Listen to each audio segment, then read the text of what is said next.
Thank you very much, Madam President. Thank you for this opportunity. Madam President, 1 month ago, I stated to this Council that we are facing a crucial moment in the destination of this conflict in Yemen. And events since then have, if anything, made this moment even more crucial. As we have seen in Aden and Abyan, questions regarding Yemen's future are being posed more forcefully than before. The fragmentation of Yemen is becoming a stronger and more pressing threat. And this, of course, makes our efforts in the Yemeni peace process more urgent than ever. And there is no time to lose. The stakes are becoming too high for the future of Yemen, the Yemeni people, and indeed the wider region.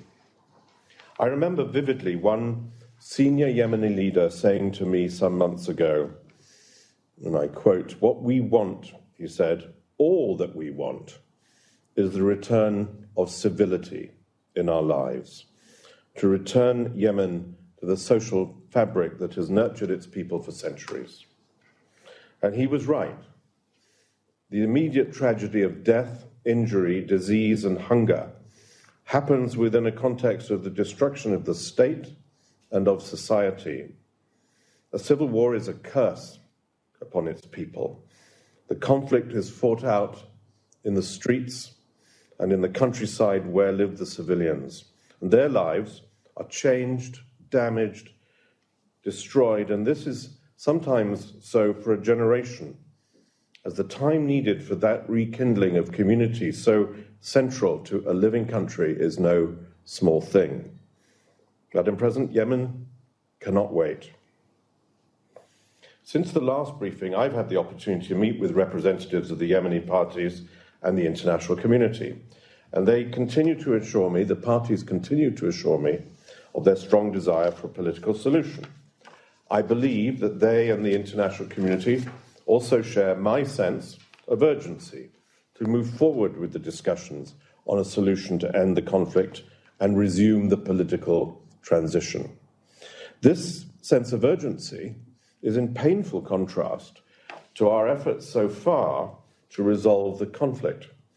Every single step that we have discussed in this chamber these many months has been fought over, negotiated, stressed, and delayed. Nothing comes easily in Yemen. For example, when I started this assignment in the early months of last year, I was given clear assurances that the opening of Sana'a airport was imminent. Well, we're still waiting. Even the mercy flights, painfully negotiated over many months by my colleague Lise Grande and the World Health Organization, have yet to begin. And the Stockholm Agreement, a confidence-building measure with a simple humanitarian purpose, has demonstrated how vulnerable such agreements are when commitment to a peaceful solution wavers. The list of frustrations is long, and it must not grow longer. Madam President, before I turn to the situation on the front lines and in Aden, I would like to provide a few updates on the implementation of the Stockholm Agreement and other developments in Yemen. The core of that agreement on Hudaydah is the governorate-wide ceasefire and the humanitarian imperative of maintaining the flow of life-saving assistance through those 3 ports. And to this day, 8 months later, there have been no major military operations in Hudaydah city or in the surrounding area. And there has been a sustained reduction in violence, as we have so often observed in this council. Aid continues to move through the ports, and this is by itself a major achievement, which continues to benefit the civilian population in Hudaydah first, but also those elsewhere in Yemen who rely on that humanitarian pipeline. Implementing the remaining parts of the Hudaydah Agreement will be an important step on the way towards resuming that political process to which I have just referred. And I'm encouraged about the ongoing communication with both parties and their commitment to an enhanced ceasefire mechanism under the leadership of UNMAHA, which has recently been discussed in that committee under the auspices of UNMAHA, the RCC. And together with my colleagues in that mission, we are continuing our efforts to drive the process for the redeployment of forces and the establishment and then operation of a tripartite monitoring mechanism. Since the last briefing, we have presented a proposal to the parties to make further progress on implementing the first phase of the Hudaydah Agreement. I expect a final official response from both by the 25th of August, and I'm confident that that will be forthcoming. And it is clear from my discussions with the parties that they are considering the proposal very carefully.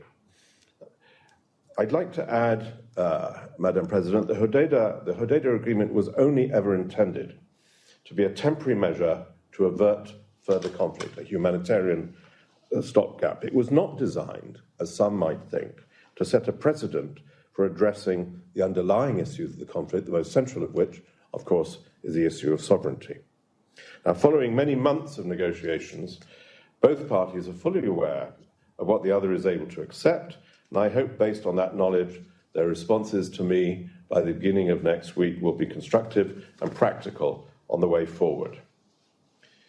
I am very encouraged that we now have an agreement, as I think my colleague Ursula will also refer to, and I hope I'm not overlapping with her, on facilitating access for a UN assessment mission scheduled to be deployed, I think, on the 27th of August to assess the Safa oil tanker, the dilapidated vessel near the port of Ras Isa with its cargo of oil.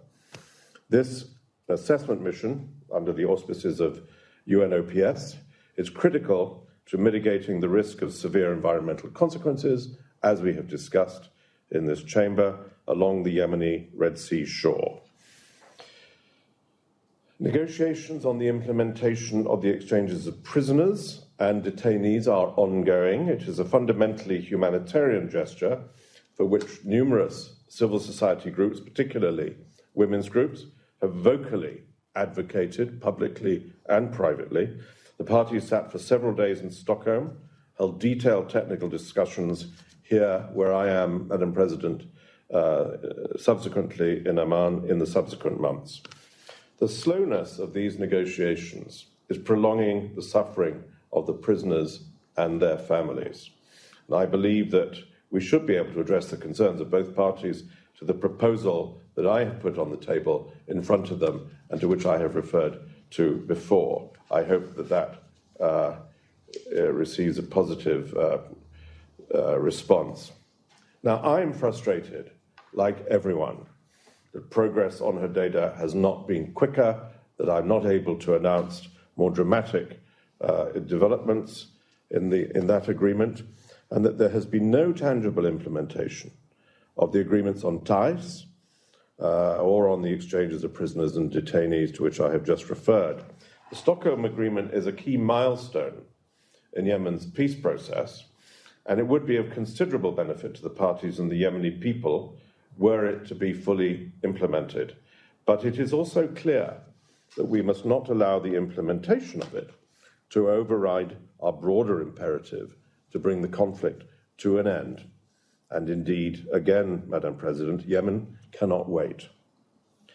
Military operations have continued in several governorates, including Sana'a, Sada, Taiz, Al-Jawf, Al-Baida, Hajjah, and Al-Dali governorates, as well as on Yemen's border with Saudi Arabia. And the continued impact of the military operation on civilians, as I'm sure we will hear from my colleague, on civilians is horrifying, including the attack on a market in Sada in late July. And I also, of course, condemn the continued attacks by Ansar Allah targeting civilian infrastructure in Saudi Arabia, including the recent extension of that targeting to civilian facilities in the eastern part of that country. Further threats to civilian life, further events of this kind, and acts of military provocation only inevitably deepen the divide between the parties and increase the impact of this conflict beyond Yemen's borders and postpone the attention that we all require to the efforts to bring a resolution to this conflict. I turn now, Madam President, to events in Aden and Abyan. These events show us the complexity and volatility of the challenge that we face in achieving peace and the dangers should we not succeed.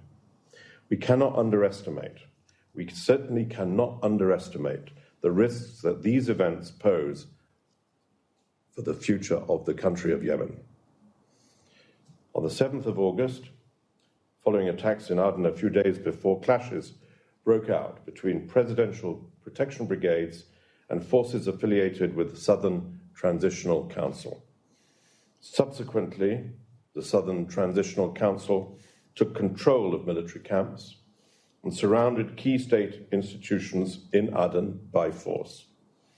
Last night, forces affiliated with the Southern Transitional Council also took further steps to increase their military control in the neighboring governorate of Abyan. This violence has led to the deaths of dozens of civilians and injury to hundreds more, and I am alarmed by this violence, as I'm sure will be the members of this council, and I condemn the unacceptable efforts by the Southern Transitional Council to take control of state institutions by force. I also deplore the harassment of Yemenis of northern origin in Aden, which preceded these recent events, such as through physical violence, forced displacement, denial of freedom of movement, including the targeting of government officials and their supporters. Simply stated, a continuation of this current situation is simply untenable. Functioning of state institutions would almost certainly break down further, and daily life for the people will become even more difficult than it is already the case. There is indeed a grave and present risk of further damage to Yemen's social fabric and the spread of violence to other southern governorates. And at this time, Madam President, it is frankly difficult to know where these events will lead us. I'm grateful to all those member states, including members of this council, who have called for restraint and dialogue. In particular, I welcome the efforts of the coalition to restore calm and the efforts exerted by the Kingdom of Saudi Arabia, in particular to convene a dialogue in Jeddah to discuss the situation and resolve its difficulties. I believe it is essential that that meeting takes place in the very near future to prevent a further deterioration of the security and safety of Yemen's citizens in the south, and to ensure the continuity of governance, security and basic service provision in Aden and other relevant areas under the exclusive authority of the state. Madam President, in this context, and with these events in mind, we must also be alive to the danger of a resurgence of the activities of violent extremist groups. This Council will recall that Al-Qaeda in the Arabian Peninsula, AQAP, has taken control of the capitals of Abyan and Hadramaut for significant periods of time in recent years. During the past month alone, we have seen attacks by Al-Qaeda and by the so-called Islamic State in Aden, Abyan, and Al-Baida governorates. And further fragmentation of the security in Aden and other areas may certainly, almost certainly will allow those activities to expand and gather momentum once again, as we have seen before, with a terrible impact on the civilian population and prospects for future stability in this key strategic location. Madam President, the situation on the ground is changing with great speed. We need to seize any opportunities for progress, and the United Nations remains committed to inclusive dialogue to resolve differences and to address, indeed, the legitimate concerns of all Yemenis, including southern groups, in accordance with the relevant Security Council resolutions, the Gulf Cooperation Council initiative and its implementation mechanism, and the outcomes of the National Dialogue Conference. But as recent events remind us, long-term questions about Yemen's future remain unresolved. I believe these can only be resolved through peaceful political means. This is why I have always talked with numerous groups from southern governorates as well as elsewhere in Yemen and have long advocated for their inclusion in the peace process. There's a range of views to be taken into account in any dialogue on the future of Yemen, and we need all of its citizens to assist us in making sure that future is stable and secure. This is of vital importance for the efforts to end the conflict and to ensure the resumption of the political transition that has been interrupted by these recent years. Now, I hope that all Yemeni stakeholders from all parts of the country take events in Aden as a clear sign that the current conflict must be brought to an end, swiftly and peacefully, and in a manner which addresses the needs of Yemenis across the country. The implementation of the Stockholm Agreement is politically significant and has had tangible benefit on the ground, but surely that cannot be a precondition for achieving peace in all of Yemen. Every additional day of this conflict adds to the total of the tragedy and the misery, and no country can tolerate these stresses and the stresses of internal conflict indefinitely. And finally, Madam President, Yemen cannot wait. Thank you very much.